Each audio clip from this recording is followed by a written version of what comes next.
Hey everyone, in this video, let's talk about how you can disable the passkey on Kraken. In order to do so, here we are in the Kraken app for Android, and what we're looking for is down at the bottom right-hand corner in the menu, you should see the account option. We're going to go ahead and select that. And then from here, what we want to do is scroll down until you see right here where it says security. We're going to go ahead and select that. And then on the next screen that opens up, you should see here the option that says passkeys. We'll go ahead and select passkeys.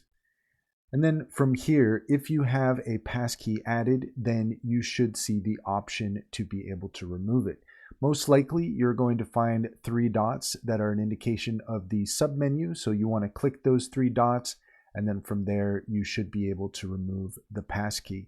And that's all there is to it. If you found this video helpful, please leave a comment and like and subscribe for more helpful tips.